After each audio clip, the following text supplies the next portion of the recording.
কৃষ্ণ বন্ধুরা, আজ বড়ুথিনী একাদশী ব্রত আর আমি এখন একাদশী ব্রত মাহাত্ম্য পাঠ করে তোমাদেরকে শ্রবণ করাবো। এই পাঠ শ্রবণেও তোমরা কিন্তু অনেক অনেক ফল লাভ করতে পারো। তাই পাঠ করছি বড়ুথিনী একাদশী মাহাত্ম্য। বৈশাখ কৃষ্ণপক্ষিয়া বড়ুথিনী একাদশী ব্রত মাহাত্ম্য ভবিষ্যোত্তর পুরাণে যুধিষ্ঠির শ্রীকৃষ্ণ সংবাদে বর্ণনা করা হয়েছে। যুধিষ্ঠির মহারাজ শ্রীকৃষ্ণকে বললেন, হে বাসুদেব, আপনাকে প্রণাম। বৈশাখ মাসে কৃষ্ণপক্ষের একাদশী কি নামে প্রসিদ্ধ এবং তার মহিমাই বা কি তা আমাকে কৃপা করে বলুন।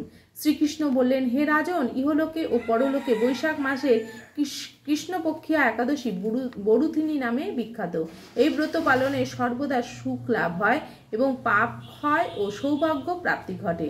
দুর্ভাগা স্ত্রীলোক এই ব্রত পালনে সর্ব সৌভাগ্য লাভ করে থাকে। ভক্তি ও মুক্তি প্রদায়িনী এই ব্রত সর্ব পাপ হরণ ও গর্ভবাস যন্ত্রণা বিনাশ করে। এই ব্রত প্রভাবে মান্ধাতা, ধুন্ধুমার আদি রাজারা দিব্য ধাম লাভ করেছেন। এমনকি মহাদেব শিবও এই ব্রত পালন করেছিলেন। 10,000 বৎসর তপস্যার ফল একমাত্র এই বড়ুথিনী ব্রত পালনে লাভ হয়।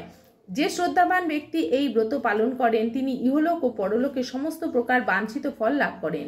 হে নৃপশ্রেষ্ঠ, অশ্বদান অপেক্ষা গজদান শ্রেষ্ঠ। গজদান থেকে ভূমিদান, তা থেকে তিলদান, তিলদান থেকে স্বর্ণদান এবং তা অপেক্ষাও অন্নদান শ্রেষ্ঠ। অন্নদানের মতো শ্রেষ্ঠ দান আর নেই।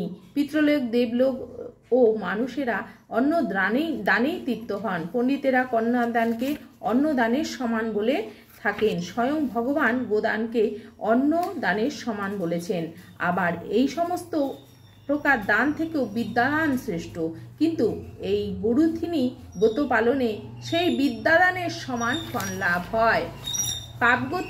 পাপমতী যে মানুষ কন্যার উপার্জিত অর্থে জীবন ধারণ করে, পুণ্যক্ষয়ে তাদের নরক যন্ত্রণা ভোগ করতে হয়। তাই কখনো কন্যার উপার্জিত অর্থ গ্রহণ করা উচিত নয়। যে ব্যক্তি বিভিন্ন স্বর্ণালঙ্কার সহ কন্যাদান করেন তার পুণ্যের হিসাব স্বয়ং চিত্রগুপ্তও করতে অসমর্থ হয়, কিন্তু বড়ুথিনী ব্রত পালনকারী কন্যাদান থেকেও বেশি ফল লাভ করে। ব্রতকারী ব্যক্তি দশমীর দিনে কাঁসার পাত্রে ভোজন, মাংস, মুসুর, ছোলা, শাক, মধু, অন্যান্য প্রদত্ত অন্ন গ্রহণ, 2 বার আহার ও মৈথুন পরিত্যাগ করবে।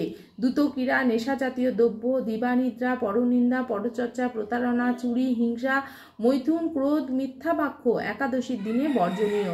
কাঁসার পাত্রে ভোজন, মাংস, মুসুর, তেল, মধু, মিথ্যা ভাষণ, ব্যায়াম, 2 বার আহার ও মৈথুন এইসব দ্বাদশীর দিনেও পরিত্যাজ্য।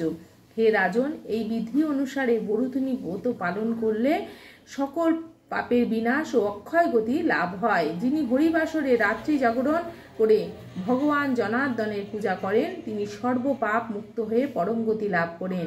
তাই সূর্যপুত্র যমরাজ্যের যাতনা থেকে পরিত্রাণের জন্য পরম যত্নে এই একাদশী ব্রত পালন করা কর্তব্য।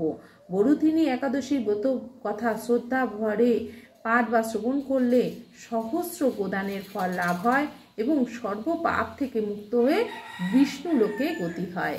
হরে কৃষ্ণ। আজকে ছিল এই একাদশী বড়ুথিনী একাদশী মাহাত্ম্য পাঠ।